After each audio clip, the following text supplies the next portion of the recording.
Welcome back to a second special edition of the 50-50 podcast. Second special edition. Just me and Connor today. Hello. Our special guest Eric had to leave, so just us. We're going to be doing a very brief one here. We did our main stream with the college basketball portion of the show, talking about March Madness, but we're just going to talk real quick about a few things briefly. We're going to keep this pretty short.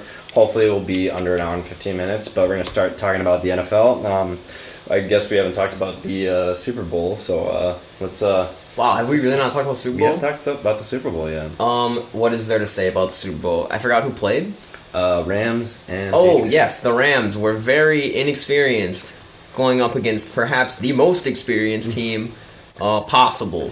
So it explains a lot. The head coach of the Rams... Sean McVay.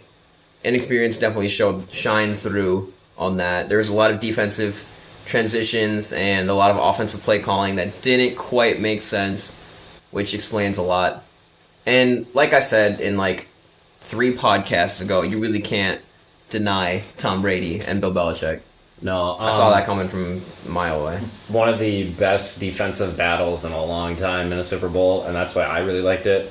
The people I was watching with thought it was very, very boring, but me watching Wade Phillips and Bill Belichick go at it for 3 hours was pretty entertaining. So, Jared Goff got rattled. I mean, I think that was a inexperience. Yeah, plan A for the Patriots was rattled Jared Goff right away. Inexperience. And it proved to work. So, let's talk about how the Saints got absolutely fucked.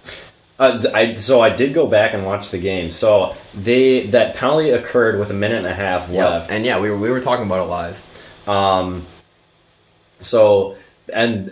You go back and you watch the game, and even if the Rams do end up scoring, so you take off. Nope.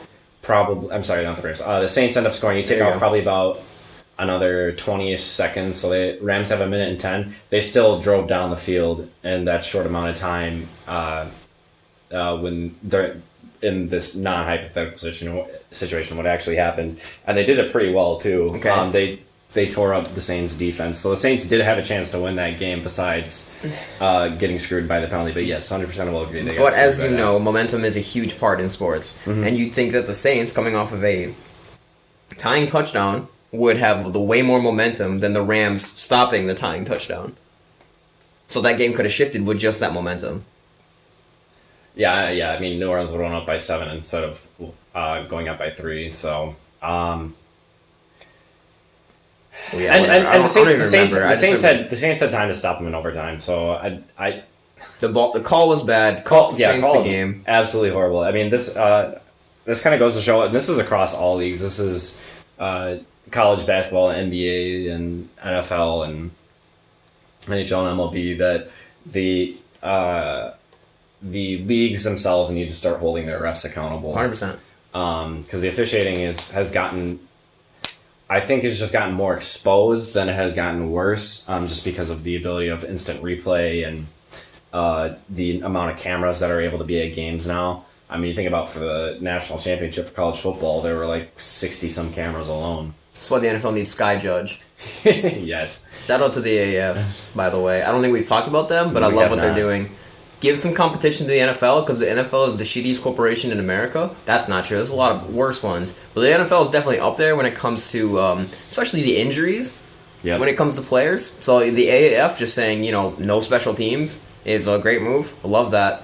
And I love how the NFL has to, coming into next year, they gotta check themselves before they wreck themselves. Yes and no. I mean, the AAF is pretty much just becoming a developmental league for the NFL, which I think is a good thing. It'll give the bench players and your practice squad members more reps to perfect their craft. So, and it'll give them competition year round. So, but also the NFL takes 4 hours for a game, and it's super boring. And then the AAF is doing things to make the games not boring and not as long, which is really nice. Yeah, so I agree. On a technical level, they're definitely giving NFL a good starting point on what they can do to change their broadcast and change their games. So, shout out to the AAF. Go Stallions. Even though they suck, they're still Green Bay's developmental group or whatever the hell it's called. So Yeah. Go Stallions.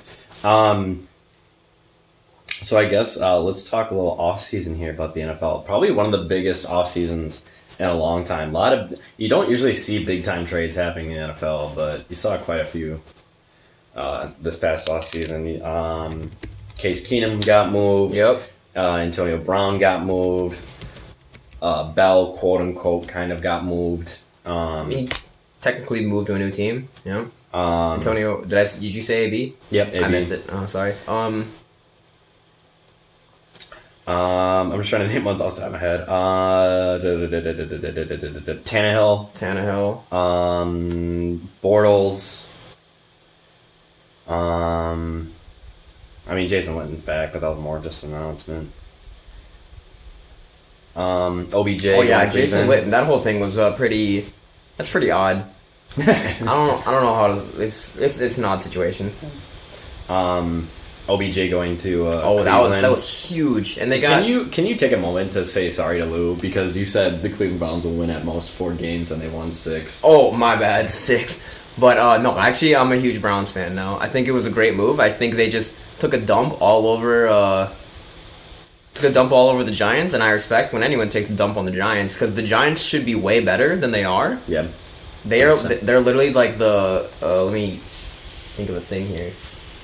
I can't think of a thing, but they should be way better than they are, and they just refuse to like change management. So they're like the Knicks, but the Knicks aren't really that good in the first place. Knicks aren't good. Yeah, they're like the Bulls. They're like the Bulls. Okay, Garpax is terrible at his job, but no one refuses to do anything in the Bulls front office. And that's the way the Giants are. Mm-hmm. Giants have all these key pieces. All you just got to do is get rid of Eli Manning. It's not that hard, but they still keep him for the jersey sales, I guess. I don't even know who's buying Eli Manning jerseys, but the Giants should be good. And they're not buying Eli Apple jerseys until they got traded to the Saints. They should be good, and they're not, and they need to be held accountable for their dumbass actions. So I'm glad that they did get shit on in the OBJ trade, even though they did get my man Jabril Peppers. I was a big fan of Michigan. Good on Peppers. Yeah, good on the Browns. I'm proud of them. I hope they do well next year. I don't think there's any other ones I wanted to mention that like were big that came to mind, but we can talk more specifically about the Packers. First thing I want to mention, Jordy Nelson getting cut by the Oakland Raiders. Yep. I mean, if we have a roster spot and we have enough money to sign a veteran minimum, yeah, 100% come back. But there's a reason why he got cut. And I love Jordy, but it'd be nice that if he doesn't get like a spot on the team anywhere, if they would just give him like a 100%. I would be totally down with that. That'd be awesome. So, but I feel like he's one of those people that still is. He has that confidence in himself to still have gas in the tank. So. Oh yeah. He's like a Donald Driver per se. Yeah. So I mean, come back on a veteran minimum. Same with Clay Matthews. If he came back on a reduced salary, I think he could be a good situational linebacker, move him to the inside. Situational is the key word there. So, I'm not saying playing full time. I'm saying if you bring him back and bring him back on a fairly minimum salary and playing him in situational times, I think Clay can be a force to be reckoned with. Yep. So, and who knows what they're going to do with Jake Ryan. He's gone. He signed with the Jaguars. Oh, he did get correct. Okay. Correct. I know Perry got released. So yes, Perry also got released. But yeah, Jake Ryan is gone, which is a huge blow. I mean, I feel like he is the reason why our defense 2 years ago we were top 5 when it came to run. Oh, run D. Yeah, the run D. Yeah. He was a huge reason for that. Him and Blake Martinez are like probably the 2 best run stopping linebackers in the game, and it's really sad to see that tandem go. But even though you're just shitting on him last night. Oh yeah, because they can't guard the pass. But I'm just saying. Yeah. When you can guard half of the offenses, I mean, not really half, because people don't run plays half the time. But I feel like Blake Martinez would have been better against the pass if he was coached better than what Dom Capers was giving him, because they were just literally. Because I mean, he's literally just supposed to cover the tight ends and the backs coming across the middle, you know, and that's basically his main job of helping out with the pass. So. And Capers was telling him to drop back 5-10 yards and give him a huge gap. So I think that's why his pass defense isn't as good as it could be. But just think, you already have the tandem of the 2 best run stopping linebackers, put them in a new defense with a new defensive coordinator. who could teach them, how to guard against the pass, and you would have a great dual pair of linebackers. But sadly, we released him. I think that's the front office having a lot of confidence in what Ornbergs is going to become. That's true. In this coming year or two. But anyway, so let's talk about the big free agent signings for the first time in ever. So we got Adrian Amos, we got Preston Smith, we got Zadarius Smith, and Billy Turner. Yeah. So Amos coming out of the big tear of the Midway Bears. The Bears D. Yeah, I'm excited. Him and Jesus. I'm blanking. Alexander. No. Yes. Jari? Yes, there you go. I wasn't sure if you were trying to think of someone on the Bears or the Packers. Nope, yeah, so those two are going to be great safety duo, and we still have Morgan Burnett, correct? No. Morgan was released last year. Never mind. I'm so spaced on Packers stuff because I've been paying so much attention to the Bucks. Like, it just pushed all the Packer info out and all the Bucks stuff came in.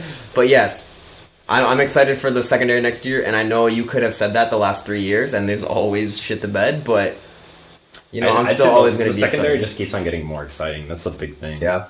I think, ESPN beat writers are kind of shitting on our free agent signings. Billy Turner's just more depth at the offensive line, which we need. Love that. And the Smith boys are both coming off career years, but they have proven that they can play in an NFL level, basically, somewhat competently, and that's the biggest thing, because everyone from the 2015 draft class of the Green Bay Packers is no longer in the NFL. Yep. So if that tells you just how bad our draft classes were in the past few years, and again, go back to our argument, our argument that we talked about a year ago. Where we were discussing if it was the draft classes or if it was capers. I think it's a little bit of both. Yeah. Oh yeah. I definitely lean a little bit more towards the draft class side. That's debatable considering guys like Micah Hyde and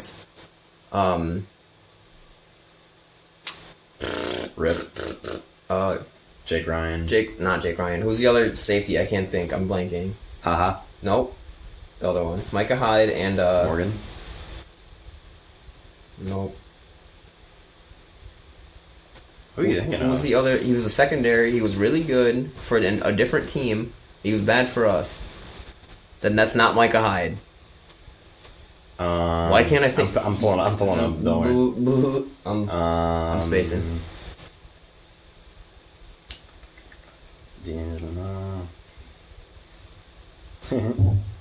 D'Angelo Yancey. What a guy. D'Angelo. Demarius Randall. No.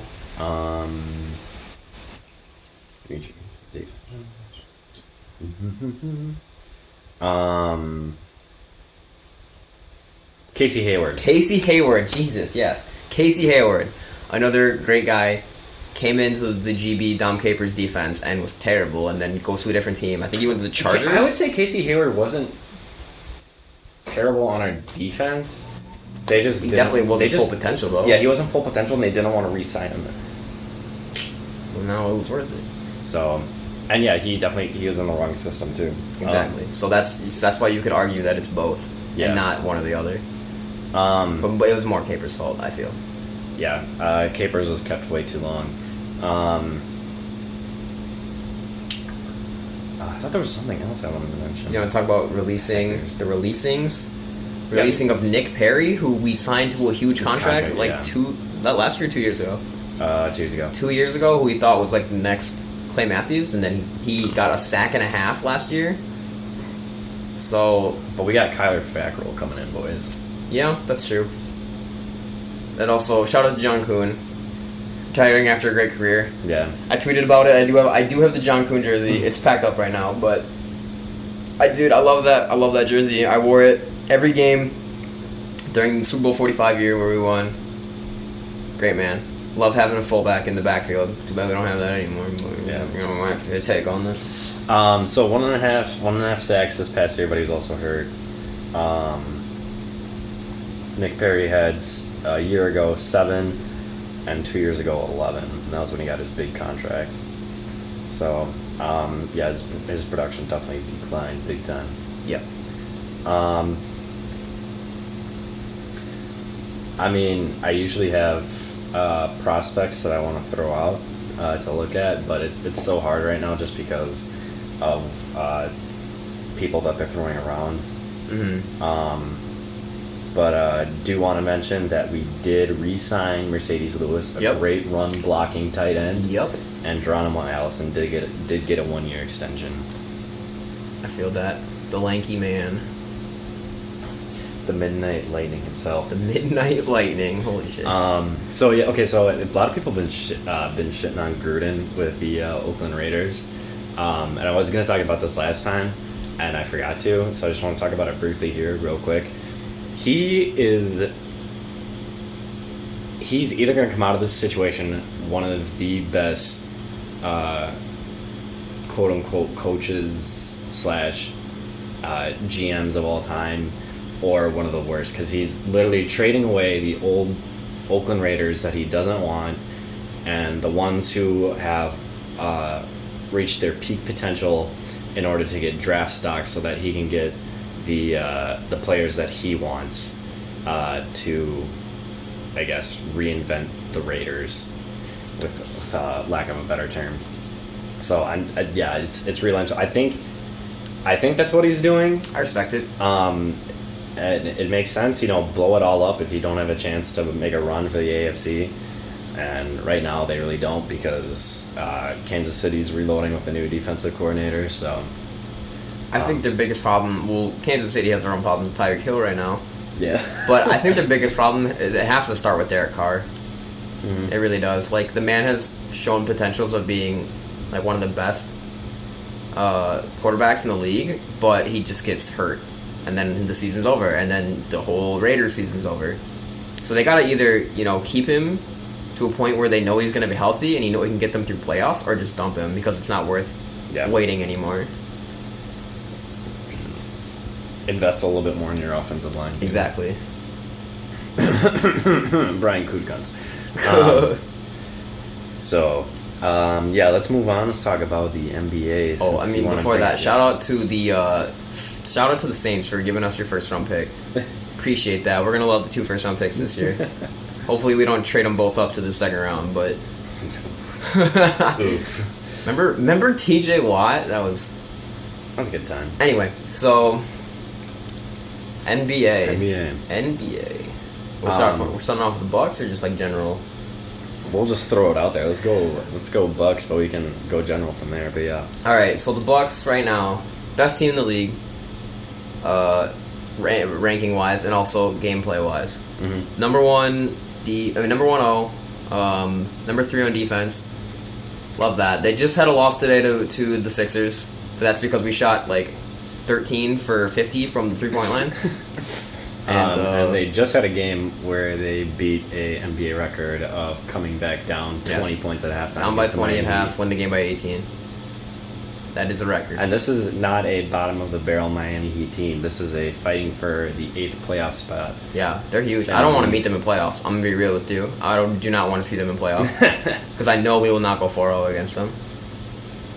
But the Brogdon injury, he says he's going to be back, like more to the 6-week side than the 8-week side, but I'd honestly rather see him heal fully before he comes back, because I don't think we're going to need him in the first round, because it would be around the second round that he comes back. So I don't think we'll need him in the first round, especially with Mirotic in the starting lineup now. But we definitely will need him for like big moments, because he has hit so many big shots for us this year. Yeah. So we definitely need him for the second round, and I hope he gets back well. And I think if Dante and Brown also stay the course of what they should be back, or when they are scheduled to be back from their respective injuries, I think have Prez pump the brakes a little bit. Yep. Take about 20% off let's there. take about 20% off just for come over back there, eh? at full 100% healthiness. Not having that extra guard in the rotation, whether it be Sterling or Dante, is huge. Yeah, I mean George Hill's supposed to be back pretty soon. He played today. So yeah, he played. But like that was evident in the game against the Jazz, where we just got torched by Donovan Mitchell. He put up a career high on us because we didn't have that like that third to fourth rotational guard who could come in with fresh legs and start guarding against a number one scoring option at the two spot. So yeah, like I feel like people underestimate or they don't appreciate what Sterling does for the team. He comes off the bench, hustles on D, knocks down shots. He does so much for the team. He's a great role player, and I love him.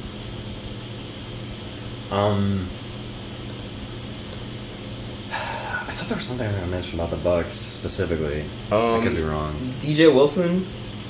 Oh yeah, DJ.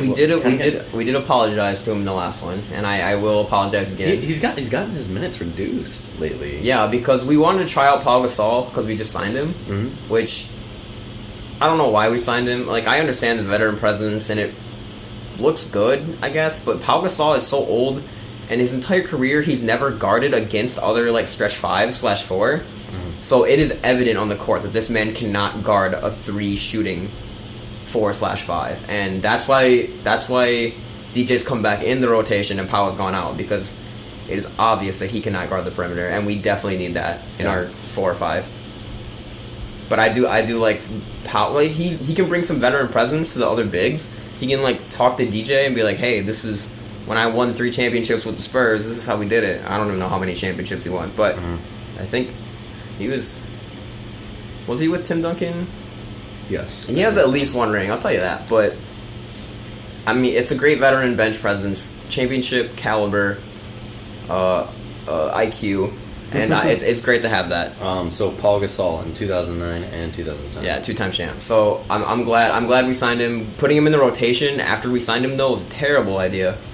But I'm glad that we did it just to figure out he shouldn't be in the rotation, so now he's not. I'm glad about that. But DJ, yes, defensive anchor. He is one of the reasons why we came back in that Heat game. Somebody on the Bucks subreddit. Shout out to the Bucks subreddit, by the way. You guys are awesome. Best memes of any NBA subreddit. But somebody made like the bench time with the bars. You know, I can't think of what the graphics called. But you see the block of minutes when DJ came in, and that's when we initially started to swing the lead back. Because he could post up Whiteside and make sure that he doesn't get boards and that he doesn't get easy tip-ins and stuff like that. And that's what we need. We always get torched by bigs, and DJ is shaping up to be that big defensive man that I mean, he's still pretty skinny and gets like shouldered around, but he at least hustles back to his man. He'll never just get bodied and then just stay there and watch. He always hustles on D, and that's exactly what we need. Appreciate you, DJ. My, how the turntables. So I guess I mean, we kind of already covered the trade line with the Bucks. You want to cover the trade deadline with the NBA annual F5 day? Oh yeah, it was. I predicted it would be one of the biggest in history because I predicted the Anthony Davis trade, but obviously that didn't happen.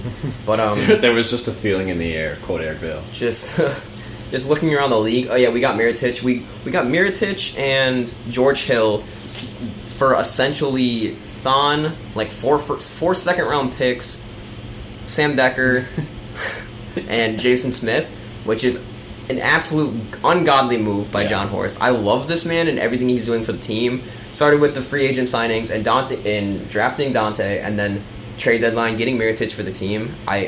It's great. It's great. I love it. Good friend Brian of the show and a future guest on the podcast literally was talking about picking up. He did call it Mirotic. Like a half hour before it happened. First got rumored that AD and Drew Holiday and Mirotic were all on the table like 2 months before the trade deadline. Everyone's like, oh, AD's on the table. Brian was in there. He's like, guys, we should get Mirotic. And then, bam, trade deadline comes. We pick up Mirotic. Brian's like, holy shit. And it was great. And it was, shout out to Brian for that. That was pretty cool. But around the league, Raptors got Marc Gasol. Yep.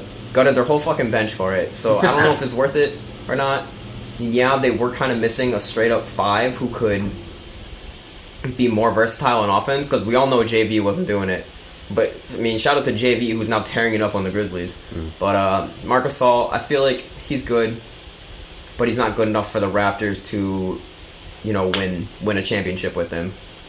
The Sixers got Tobias Harris, which was also huge, but another team that absolutely gutted their bench. And when I say gutted, I mean Yeah. like they literally traded away like their 7th option in Landry Shamet, and their 8th option in Mike Muscala. So they gutted their entire bench just for Boban and Tobias. And I mean, yeah, sure, the Fab Five, as they're calling it, it's a great starting five. But when you can only play like 8 men, because that's all the talent you can provide, like T.J. McConnell, Mike Scott, whoever other bench players they have. Yeah, they traded Tobias Harris, Boban, and Mike Scott from the Clippers for Shamet, Wilson Chandler, and Mike Muscala, and a first-round pick, and 2 first-round picks and 2 second-round picks. Jesus Christ. I don't think that's worth it, because especially when Jimmy, coming off of an expiring contract, going into an expiring contract, and Tobias Harris going into an expiring contract, that's 2 guys that are going to warrant a max, and then you can't sign 2 people to a max. So I think Jimmy, it's easy to see that Jimmy Buckets is going to be the one that's going to be out of town when it's going to come down to it, because the only reason he wants to be there right now is because they have a chance to win the championship. That's the only reason. But I don't even know. See, everyone who's worried about the Bucks losing right now, and especially the loss today doesn't even matter. Giannis dropped fucking 52 on these guys when we didn't have Brogdon, and I think Middleton, Lopez, Mirotic, and Bledsoe all like shot way under 50%. Like as a unit, like Giannis was like half of our points. And I know Mirotic went over 4. It was only a 5-point loss as well. Yes, exactly. So you think that our depth, we have at least 10 guys, if not 12. You think that we can't stand up into a 7-game series where Giannis scores 52 on these guys to a team that only has 8 guys? Yeah. Middleton and Lopez both 33.3 repeating percent. From Mirotic 3. went 1 for 7 from the floor, 2 points. And the entire starting 5: Bledsoe -17, Lopez -2, Middleton -5, Mirotic -8, Giannis +12. That's not going to happen in a 7-game series. These guys aren't going to go all negative and plus or minus in a 7-game series. Mm-hmm. So this loss today to the Sixers means absolutely nothing. We get Brogdon back by the second round or Eastern Conference Finals, which when we would meet them. Man, I'm so confident in this team that it doesn't even matter. Sixers have 8 guys. They're not going to take a 7-game series. Any other big trades you want to cover? Oh, yeah, looking at the rest. Nothing else. Markelle Fultz going to the Magic. Didn't the Knicks have a huge one? The Knicks traded Porzingis, but that was earlier. Did we talk about that? I don't think we did. Oh. The Knicks trading Porzingis is... I mean... Like, I can see... I can see how both teams won that. Because DSJ is huge. Dennis Smith Jr. is huge for the Knicks. They needed a point guard because Moutier wasn't doing it, you know? Porzingis, Tim Hardaway Jr., terrible contract. They got so lucky getting rid of him. DSJ, DeAndre's not bad. And Wes Matthews, who they released. He's on the Pacers now. But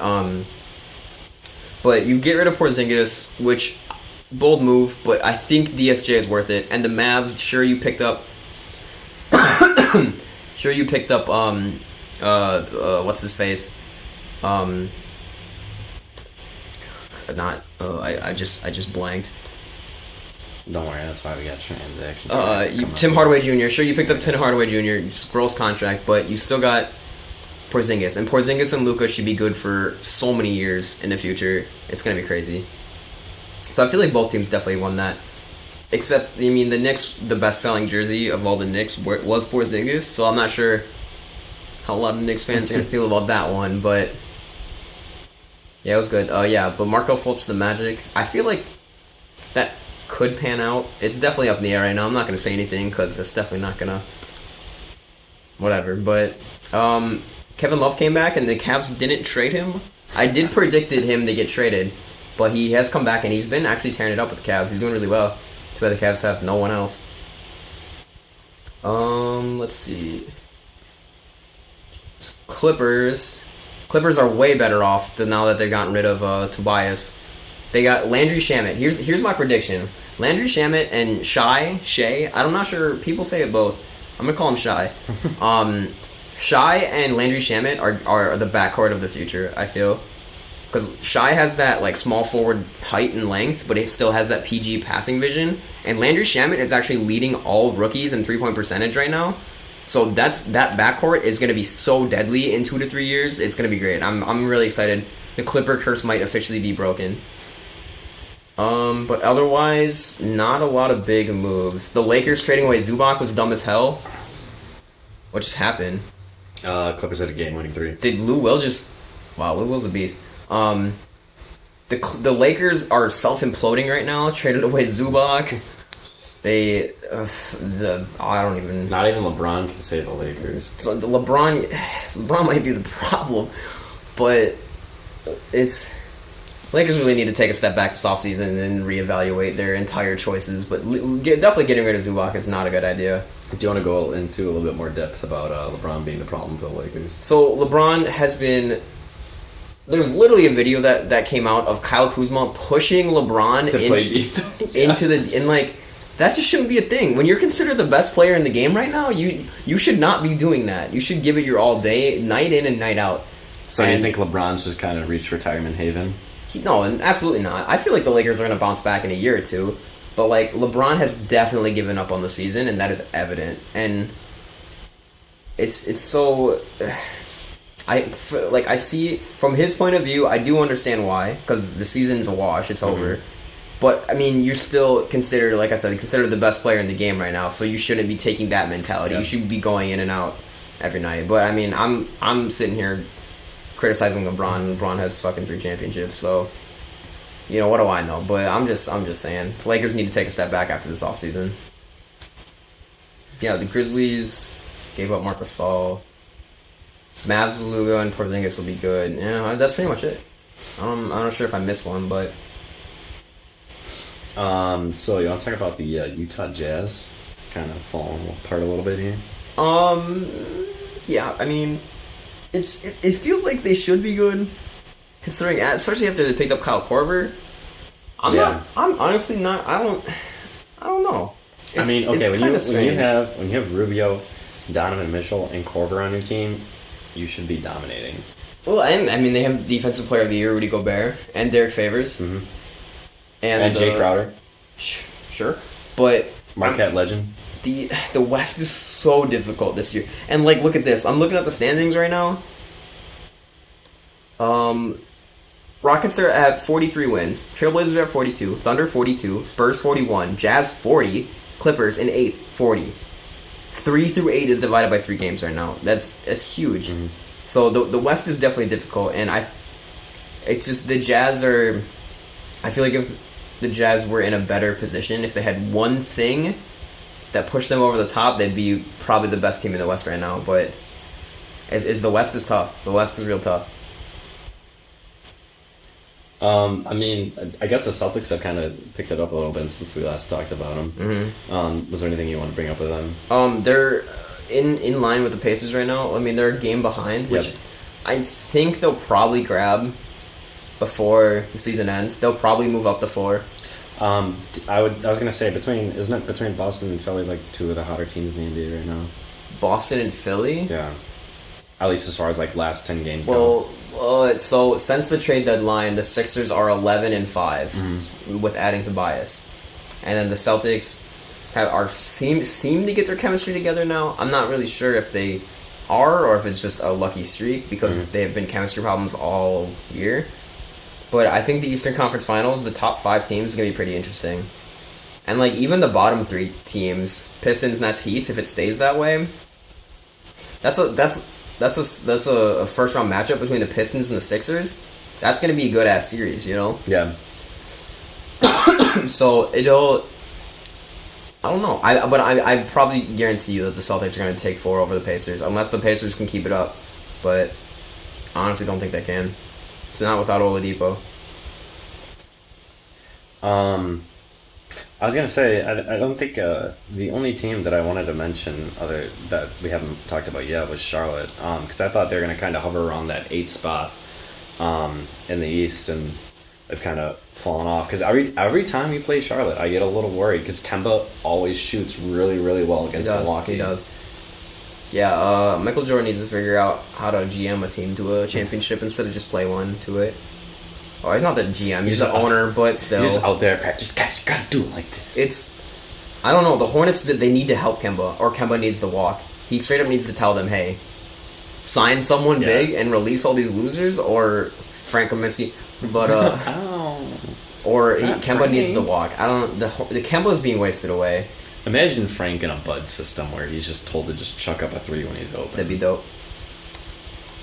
That's really what he needs. Honestly. Are we recording before the finals? We will record before the finals. All right, so here's small. We'll also probably record before playoffs start too. Oh, okay. Well, here's a small. Fuck you, Jared Dudley. Bucks non-legend Jared Dudley. Bucks legend Mike Dunleavy though. Quick prediction to the. I'm just gonna predict the Eastern and Western Conference Finals. I'm gonna say Bucks Raptors, and then over in the West I'm gonna say Warriors Thunder. Mm-hmm. Okay. Out of the East, I think I'm gonna go. God, I mean,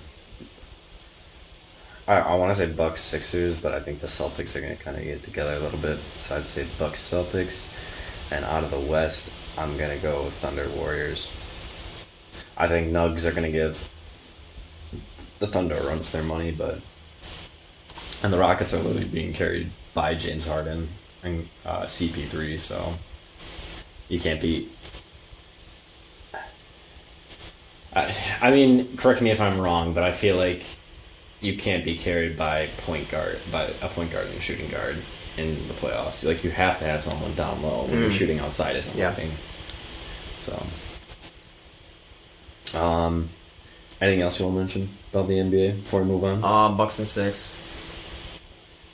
Don't remember the classic Aaron Rodgers saying here, kids. Just relax when it comes to the Bucks. Yeah, I mean, we're 6-4 in our last 10, but not worrying about the Bucks' future is not trusting Mike Budenholzer, who has obviously not led us astray all season. So I'm perfectly cool with how the back half of the season. I'd love a 60-win season, but I'm not worried about playoffs at all. All right, so speaking of playoffs, we're going to talk real quick about college hockey here. So, wrapping up the men's season for the Badgers, went out to Penn State University, and they won the Friday night game. This was it's technically part of the Big Ten tournament for hockey, but it's kind of more of a playing game because it's only teams that are in the bottom of the division playing at their respective homes. So, won against Penn State Friday night, lost a big one Saturday night, and then took them to overtime on Sunday, but ended up losing, unfortunately. So their season is over. Seamus Malone did sign a pro contract. Just saw that a couple days ago. Congrats, Seamus. But I'm looking forward to a bright future. We got a lot of good boys coming off the national development team, like I said before. I think give Wisconsin hockey 2 more years and they'll be making a run at NCAA tournament again. And the women beating Syracuse this weekend and moving on to the Frozen Four. And thank God Minnesota and Wisconsin are on the opposite sides of the brackets this year. So they will not face each other until the finals. But like I said, this is one of the best women's teams I've seen in a long time. We are playing against Clarkson. Good friends of mine. Clarkson's got a lot of good bros. And that'll be, I believe, this Friday at 6 o'clock on Big Ten Network. So don't forget to tune in while you're watching some college basketball. But anyway, NHL. So we're going to talk about the best. Yeah, I'm just looking at the standings right now. This is fucking insane. These guys have a goal differential of 93. Yeah. The Lightning, can they be stopped? Is my question for you right now. Is that yes, is that possible? They actually just had a recent game lately that they kind of shit the bed on. Trying to think of against who it was. Oh yes, they got shut out by the Wild, the Minnesota Wild. Okay, but one game and amount of how many? Right. So I mean, yes, they do have their off nights, but like we said before, I think Tampa Bay is probably going to be the team run away in the East. The Leafs are kind of struggling a little bit right now. They got their asses handed to them by the Lightning a few nights ago.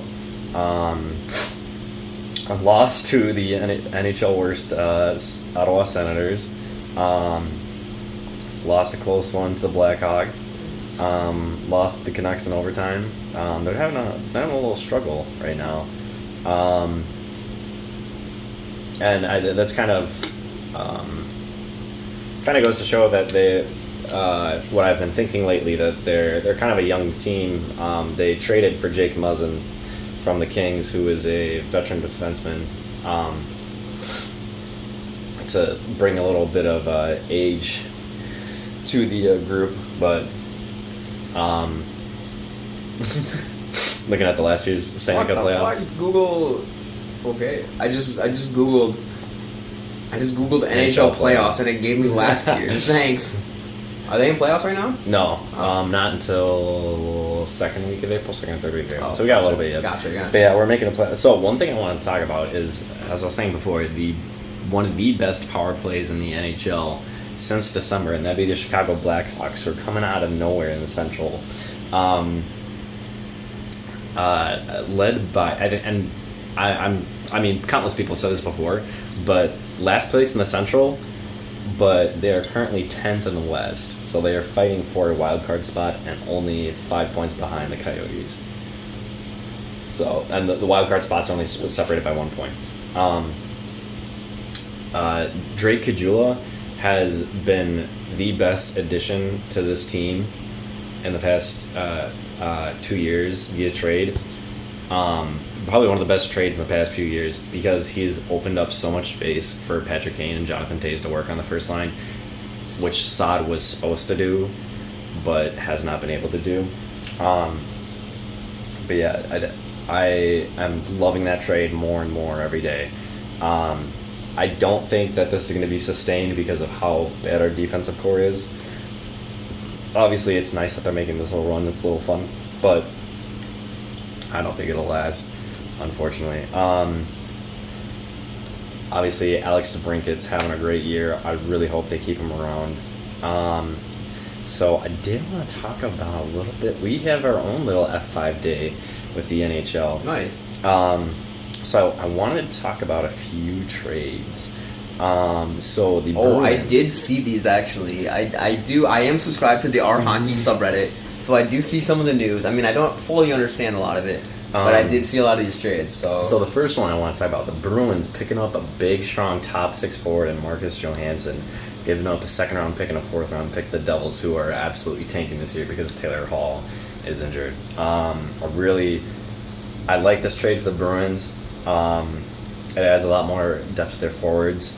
And I think they're kind of gearing up for probably having to face the Leafs in the first round again. So, one funny one I want to mention is the Blues trading a sixth round pick for the traffic cone, the pylon man himself, Michael Del Zotto. My boy Wayne Simmons, face of the Flyers franchise for a few years. Well, I shouldn't say face, that'd probably be Claude Giroux, but definitely a big part of the Flyers organization for the past 5-6 years. The Predators gave up Ryan Hartman, a good top 9 forward, very fast, very gritty. I mean, he was welcomed right into Philadelphia. He had a huge hit his first game in a Flyers uniform, so they gave up him, and there's a conditional fourth round pick. The big one that I really want to talk about is the Knights trading for Mark Stone, gearing up for that big Western Conference playoff push. The Senators gave up Mark Stone and Tobias Lindbergh for and received Eric Brandstrom, who is one of the best defensive prospects, soon to be in the NHL, probably a year max. Should be next year, coming up in the NHL. I mean, I wouldn't say he is generational levels of talent in compared to Erik Karlsson, but definitely would be should be an elite defenseman by the time he comes to full development, and also a second round pick. So Knights adding to their forward depth big time with Mark Stone, and also re-signed him. So he's going to be around in Vegas for a decent amount of time. And the Wild went younger with all their trades. They picked up Kevin Fiala in exchange for Michael Granlund, and they also picked up Donato from the Bruins, who was a big part of the playoffs for the Bruins last year, but just hasn't seemed to pan out with them lately. I can't remember what they got in exchange for him.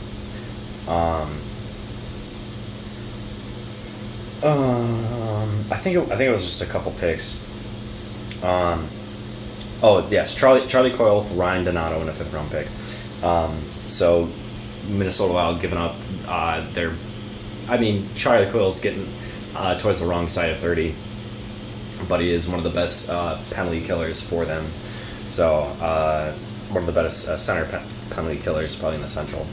But Ryan Donato has seemed to fit in pretty well in Minnesota. I think he scored his first game and also got an assist in his first game. So looking pretty good for them. Matt Zuccarello going to the Stars and getting injured in his first game. Ryan Dzingel getting traded from the Center. The Center just completely blew it up. So they are the Bulls of the NHL right now, blowing everything up. And the Blue Jackets picking up Matt Duchene and Julius Bergman. I think I think the Blue Jackets are definitely. I shouldn't say I think. You can easily tell the Blue Jackets are going all in this year. I think that was the last one. I don't think there's any other ones that I wanted to mention.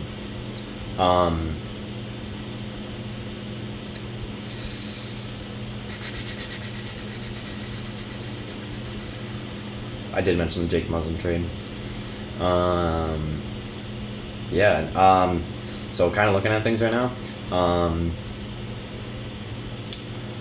Obviously, we talked about it. Lightning are pretty fucking hot. Yeah, it's pretty disgusting. Their stats here.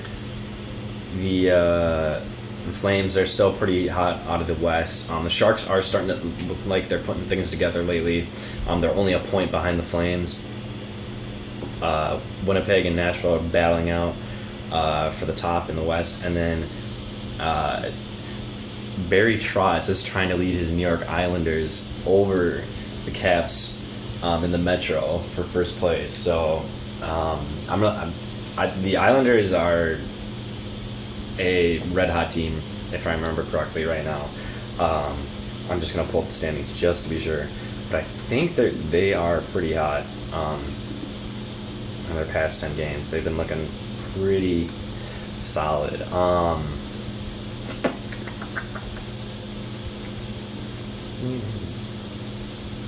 So 6-4 in their last 10,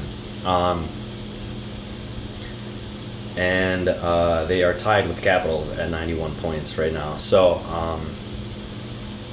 I think the Islanders are finally going to get over that hump of getting out of the first round of the playoffs.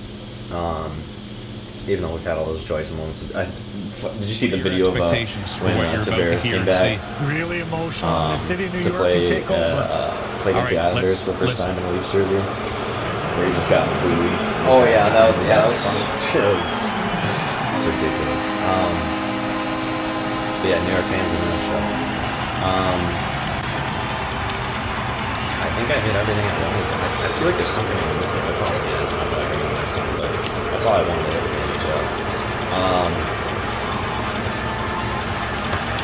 If I'm his teammate, James, I want to have a good game tonight. It's just you feel everything in that building. You're just thinking. This is the first time we've done the show without a script. Just an FYI. No scripts. We're going off the fly. So I guess we'll move on to Shout outs, our favorite part of the show. So my shout out, I don't think I've shouted him out on the show before. But I want to give a shout out to my boy Tyler Paul. Good friend of the show. Good friends with my boy Yunks, Kyle Yunker. Got to know Tyler my freshman year. Big, obviously a big Vikings fan, big Badger fan. And correct me if I'm wrong, Tyler, but I also believe a big Timberwolves fan. So that's my shout. I think that was the only one I had for this time. Any shout outs for you?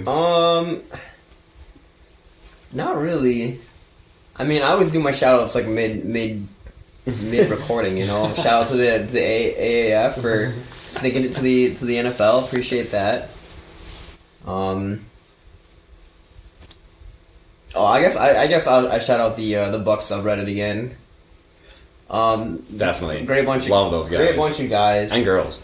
Always catch me in the post game threads, posting memes and stuff like that. If there's a Bucks game post game thread, you can bet your ass I'm in there commenting something. So I did remember my last shout out.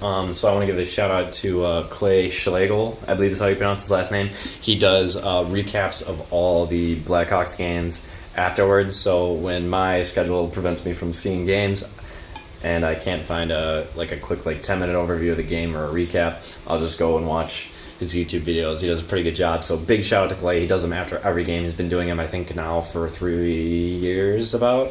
So check him out. He does have a YouTube channel.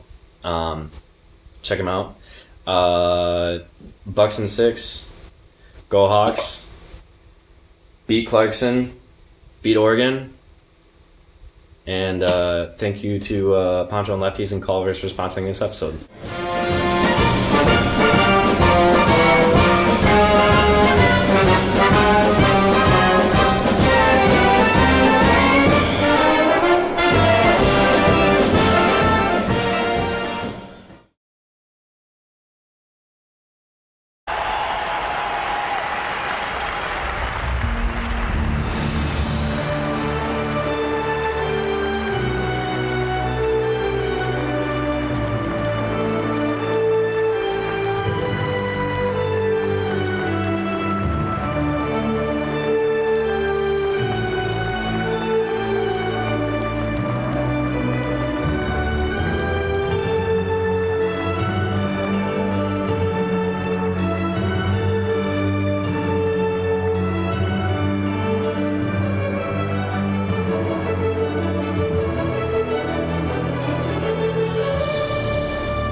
Ladies and gentlemen, from Madison, Wisconsin, number 10, Mark Johnson.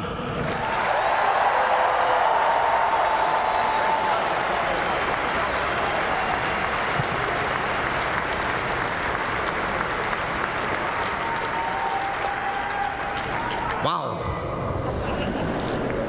First of all, I'd just like to thank everybody for coming out tonight and help myself and my family celebrate certainly a special occasion. Unfortunately, my dad obviously isn't here, but I know he's here in spirit, and I think what makes it special is not only having my mom here, but having my dad's name on the ice, and certainly very emotional, and I'm very thankful. And so I want to thank Coach Alvarez, Jason King, and everybody in the athletic department for putting together such a unique and special evening for myself and my family. Obviously, my family, big part of growing up, and obviously had a big impact on my career here at Wisconsin. Certainly want to thank Dave McNabb for taking time out of his busy schedule and coming back and sharing in tonight's evening. I want to thank Tony and his staff. I know they had quite a bit to do with getting this whole thing organized and making it come to fruition here. I want to thank my Lady Badgers for a great game today.